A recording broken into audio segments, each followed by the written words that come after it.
ইন্দ্রদম্ন রাজা, যাকে কেন্দ্র করে জগন্নাথ আবির্ভূত হলেন, ভগবান প্রতিষ্ঠিত যখন হলেন, ইন্দ্রদম্ন রাজা যখন প্রতিষ্ঠা করলেন জগন্নাথকে, তখন ইন্দ্রদম্ন রাজাকে ভগবান বলেছিলেন, তুমি আমার কাছে বর প্রার্থনা করো।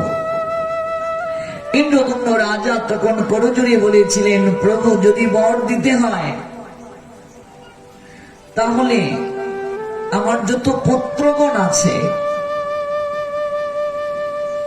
আমার বংশের যারা আছে, আমি তোমার কাছে সেই বর চাইবো, আমার যেন উত্তরাধিকারী কেউ থাকে না, আমার সব পুত্রের যেন মৃত্যু হয়ে যায়।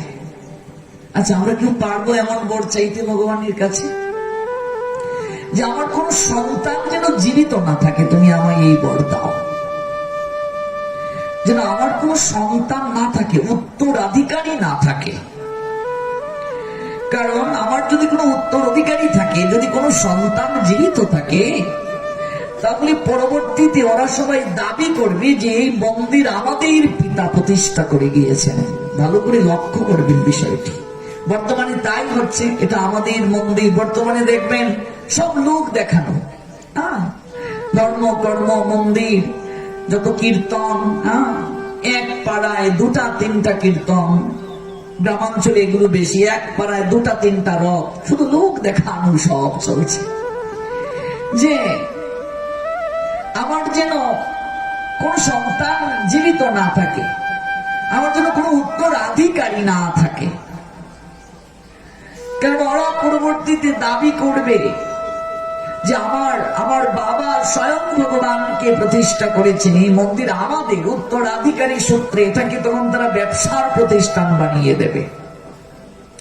তাই তুমি আমাকে নিঃসন্তান বানিয়ে দাও, যেন সন্তান আমার না থাকে। এই কেমন বর চাইলে ইন্দ্রদম্ন?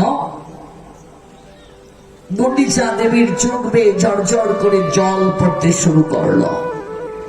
আপনারা অবাক হবেন, ইন্দ্রদম্ন সাধারণ কেউ নয়, তিনি তার সকল পুত্রদেরকে বলি প্রদান করেছিলেন। জানেন কি সেই তত্ত্ব? সকল পুত্রকে বলি দিয়েছিলেন স্বয়ং রাজা, যাদের দ্বারা ব্রিজ নির্মিত হয়েছে। এখনো ব্রিজ আছে যার উপর দিয়ে ভক্তরা হেঁটে যায়। হ্যাঁ, 18 নালা, 18 জন পুত্র ছিল ইন্দ্রদম্ন রাজার। 18 জন পুত্রকে বলি দিয়েছিলেন রাজা, ভগবানের চরণে উৎসর্গ করেছিলেন। সেই 18 জন পুত্র পরবর্তীতে সেখানে 18 নালা হয়ে রইলেন ভক্তবৃন্দের চরণ দুটি প্রাপ্তির জন্য। সাধারণ কোন সেবক ছিলেন না ইন্দ্রদম্ন রাজা, যে আমার কোন পুত্র যেন জীবিত না থাকে, তুমি এই বর আমায় প্রদান করো। এবার গুন্ডিচা দেবীর চোখ বেয়ে ঝরঝর করে জল ঝরতে শুরু করলো। তিনি তো মা, তাহলে আমায় কে মা বলে ডাকবে, মনে মনে তিনি ভাবছেন, আর চোখ বেয়ে ঝরঝর করে জল ঝরছে। তখন স্বয়ং ভগবান গুন্ডিচা দেবীর দিকে তাকিয়ে বলছেন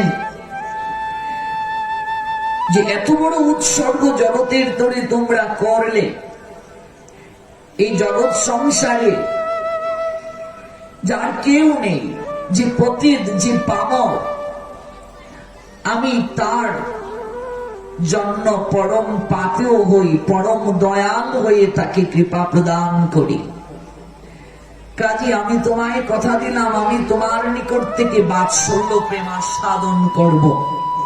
গুন্ডিচা দেবীকে বললেন, আমি তোমার নিকট থেকে বাৎসল্য প্রেম সাধন করব, তুমি আমাকে সন্তানের মতোই ভালোবাসবে।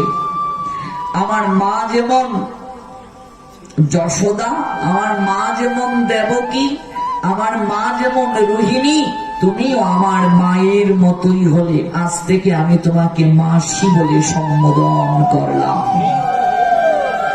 কথা দিলেন ভগবান, আমি তোমার আঙ্গিনায় যাব, একান্তে তোমার সেবা গ্রহণের জন্য।